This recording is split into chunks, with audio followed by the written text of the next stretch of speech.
नमस्कार, मैं हूं रमेश नस्कोर फाइनेंशियल सर्विसेज में आपका स्वागत है। Post return of settlement status CIBIL report में रहेगा तो लोन मिलना बहुत मुश्किल हो जाता है। अभी ज़्यादा तक बैंक में सॉफ्टवेयर के थ्रू लोन एप्लीकेशन हो रहा है। सॉफ्टवेयर के थ्रू लोन एप्लीकेशन होगा, सिविल रिपोर्ट में post return of settlement status रहेगा तो अपफ्रंट लोन रिजेक्ट हो जाएगा।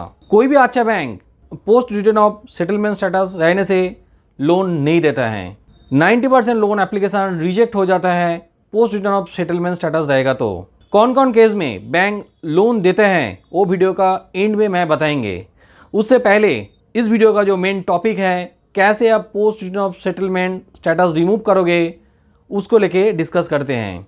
पहले हम समझ लेते हैं post return of settlement status कब सिविल रिपोर्ट में आता है। मान लीजिए कोई कस्टमर बैंक से लोन लिया है, उन्होंने फर्स्ट EMI फेल किया है, सेकेंड EMI फेल किया है, थर्ड EMI भी फेल कर दिया है।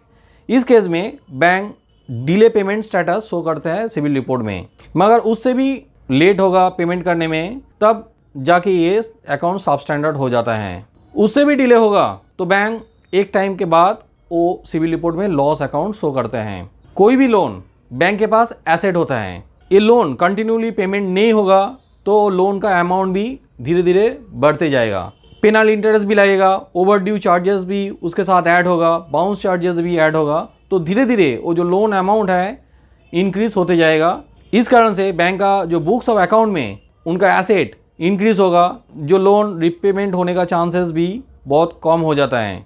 कंटिन्यूली लोन रिपेमेंट नहीं होगा तो बैंक एक टाइम के बाद जाके वो लोन अकाउंट को उनका बुक्स ऑफ अकाउंट से राइट ऑफ कर देता है। उस टाइम पे सिविल रिपोर्ट में भी वो loan account return of show करते हैं। इसके बाद कस्टमर वो लोन को सेटलमेंट कर देगा।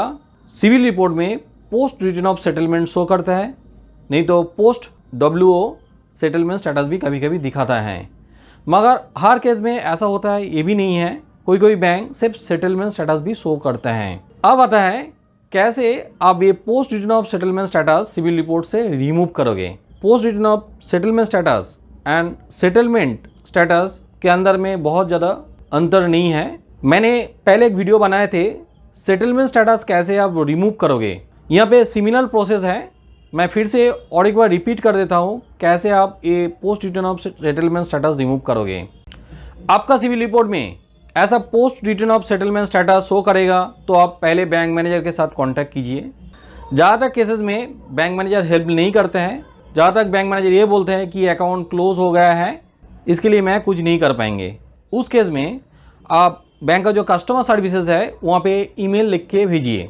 आप पहले ये भी कर सकते हो, आपने वो लोन क्लोज कर दिए हो, उसके लिए आपके पास NOC भी है, वो भेज के आप ये भी बोल सकते हो कि ये post return of settlement status जो है मेरा सिविल रिपोर्ट से रिमूव कर दो। आपका लक अच्छा रहेगा तो बैंक रिमूव भी कर सकते हैं, मगर ज़्यादातर केसेस में रिमूव नहीं करते हैं। वो बोलते हैं कि आपने पूरा पेमेंट नहीं किया है, इसलिए post return of settlement status है, तो आपको फर्दर पेमेंट करना पड़ेगा, तभी हम लोग ये post return of settlement status जो है रिमूव करेंगे। बैंक की तरफ से पेमेंट करने के लिए नहीं बोलेगा तो उस केस में आप खुद ही बैंक को ईमेल लिख के भेजिए कि मैंने जो पेमेंट पहले नहीं किया था, नहीं कर पाया था, वो पेमेंट अभी मैं कर देंगे और मेरा ये सेटलमेंट जो स्टेटस है इसको रिमूव कर दीजिए। तो उसके बाद बैंक आपको ईमेल भेजेगा कितना पैसा आपको देना पड़ेगा। ज़्यादातर केसेस में बैंक जितना पैसा पहले नहीं लिया था वो पैसा मांगता है। कुछ कुछ केसेस में बैंक इंटरेस्ट ऐड करके भेजता है, मगर यहाँ पे overdue charges, penal charges, इस तरह का कोई चार्जेस ऐड नहीं होगा। वो जो डेफिसिट अमाउंट था, जो पैसा आपने पेमेंट नहीं किया था उसके साथ, तो बैंक जो पैसा मांग रहा है वो पैसा पूरा अभी पेमेंट कर दीजिए। उसके बाद 45 डेज वेट कीजिए, क्योंकि पेमेंट करने के बाद 45 डेज मिनिमम लग जाता है अपडेट होने में। 45 डेज के बाद भी सिविल रिपोर्ट से वो स्टेटस रिमूव नहीं होगा तो उस केस में आप सिविल में डिस्प्यूट रेज कीजिए और साथ में बैंक को भी ईमेल भेज दीजिए। ये काम आप पेमेंट करने के बाद भी कर सकते हो। इसमें आपको थोड़ा बहुत पेशेंस रखना पड़ेगा, क्योंकि ये रेगुलर अकाउंट नहीं है। रेगुलर अकाउंट में ऑटोमेटिकली अपडेट हो जाता है सारे चीज़। यहाँ पे बैंक को भी ये सारे काम कंप्लीट करने के बाद सिविल में मैनुअली रिपोर्ट भेजना पड़ता है इस पर्टिकुलर अकाउंट के लिए, तो इसमें ज़्यादा टाइम लगता है। पहला ईमेल से आपको रिस्पॉन्स नहीं आया है, ठीक नहीं किया, तो आप दोबारा ईमेल भी कर सकते हो। बैंक के साथ कम्युनिकेट कीजिए ओवर द फ़ोन, ताकि आपका काम थोड़ा फास्ट हो। तो एक टाइम के बाद सिविल रिपोर्ट में वो post return of settlement status जो है वो ज़रूर रिमूव हो जाएगा। कैसे आप सिविल में डिस्प्यूट रेज करोगे, इसके लिए मेरा डिटेल वीडियो है। इंडिविजुअल सिविल रिपोर्ट के लिए आप ये वीडियो चेक कर सकते हो। कमर्शियल सिविल रिपोर्ट में डिस्प्यूट रेज करने के लिए आप ये वीडियो भी चेक कर सकते हो। सिविल रिपोर्ट में कोई भी एरर है वो रिमूव करने के लिए मेरा यूट्यूब चैनल में बहुत सारा वीडियो है, वो वीडियो भी आप देख सकते हो। सिविल रिपोर्ट एक्टिवेशन करने के लिए मेरा कंप्लीट ट्यूटोरियल है, उस ट्यूटोरियल का लिंक मैं नीचे डिस्क्रिप्शन में दे के रखा हूँ। उस लिंक पे क्लिक करके आप सारे वीडियो चेक कर सकते हो। ये ट्यूटोरियल एब्सोल्युटली फ्री है, तो आज ही चेक करिए वो ट्यूटोरियल।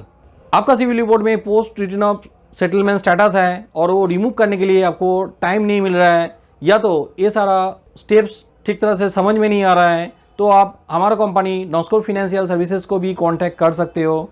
हमारा कांटेक्ट नंबर नीचे डिस्क्रिप्शन में देके रखा हूँ, उस नंबर पे कांटेक्ट कीजिए। हम आपके लिए सिविल रिपोर्ट रेक्टिफाई कर देंगे और साथ में सिविल रिपोर्ट इंक्रीज़ भी कर देंगे। अब आता है पोस्ट रिटर्न ऑफ सेटलमेंट रहने के बाद भी आपको कौन कौन केसेस में लोन मिल सकते हैं। आपको गोल्ड लोन मिल जाएगा, सिक्योर्ड क्रेडिट कार्ड मिलेगा, two wheeler loan, car loan जैसा लोन भी मिलता है। मगर post return of settlement status जो है वो बहुत साल पहले है और उसके बाद आपने काफ़ी सारा लोन भी लिया है।